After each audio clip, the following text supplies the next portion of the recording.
ستوري تايم. تعالوا احكي لكم على اغرب حاله بتتابع معانا في العياده. في يوم من الايام جه طوارئ راجل خمسيني عامل حادثه صعبه جدا بالعربيه. حادثه كانت نتيجتها كسر مفتت في عظمتين اسفل الساق، عظمه القصبه وعظمه الشظم. ولو ما تعرفش خليني اقول لك ان النوع ده من الكسور مش سهل وبيكون معرض بنسبة كبيرة لعدم الالتئام، لكننا بدأنا مع المريض بأفضل خطة ممكنة. دخلنا عمليات وثبتنا الكسور بشريحة وبمسامير، واشتغلنا بتكنيك اسمه ميبو، وهو عبارة عن فتحات صغيرة وتدخل محدود. التكنيك ده صعب ومحتاج تركيز وممارسة قوية جدا من الدكتور، واستعملناه هنا بالذات عشان نحافظ على حاجة اسمها فراكتشر هيماتوما، ودي حاجة ربنا خلقها لنا عشان الكسور تلتئم لوحدها. دخلنا المريض العمليات والحمد لله عدت بسلام، واللي بالمناسبة عملية عملناها عشرات المرات قبل كده، والمريض خرج من المستشفى وابتدينا نتابعه زيه زي اي كسر طبيعي. بس هنا بدات علامات الاستفهام تظهر. في ظل كل الحالات التانية اللي بتلتئم من 6 ل 8 اسابيع، المريض ده مش ظاهر عليه اي علامات التئام. اول شهر الاشعه ما بتقولش ان في اي التئام بيحصل، قلنا عادي نستنى كمان شويه. تاني شهر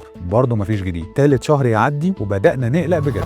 وطبعا انت كطبيب في المرحله دي بتبدا تسال نفسك، هل المريض بيعاني من مرض مزمن وانا مش واخد بالي؟ طب المريض بيشرب سجاير من ورايا؟ طب بياخد ادويه تمنع الالتئام؟ بس عملنا كل التحاليل ولقينا ان مفيش اي سبب واضح، فبدانا نفكر في السيناريو الأسوأ. هل المريض ده محتاج عملية تانية؟ هل هنعمل له ترقيع عظمي ولا هنعمل ايه دلوقتي؟ بس هدينا شوية وقررنا نلعب آخر كارت معانا قبل ما نلجأ للحلول دي. وآخر كارت معانا ده هو إننا ندي المريض دواء اسمه فوتيو. فوتيو ده دواء أساسا لهشاشة العظام. فكرته إن فيه هرمون شبه اللي بيتفرز في جسمنا عادي بيحفز التئام العظام. اديناه للمريض لمدة شهر. بصراحة كنا بنجرب، بس بعد الشهر ده بدأنا نشوف إشارات التئام واضحة جدا في الأشعة. قلنا له حلو قوي، هنكمل عليه شوية كمان بقى. والنتيجة الكسر التئم تماما بعد 6 شهور من العملية. هو ده يعتبر وقت طويل جدا، تقريبا 3 أو 4 أضعاف الوقت الطبيعي لالتئام كسر زي ده. لكن في الحالة دي ده احنا اعتبرناه إنجاز إن احنا وفرنا عليه عملية تانية. ممكن نقول إن كل اللي حصل ده حالة غريبة، بس اللي أنا شفته كان أكتر من كده. كانت حكاية صبر وإيمان إن أوقات صغيرة من الانتظار ممكن تعمل فرق كبير. مش كل الحكايات والمشاكل ليها تفسير، بس كل كسر وراه حكاية. ودمتم دايما في حركة وصحة.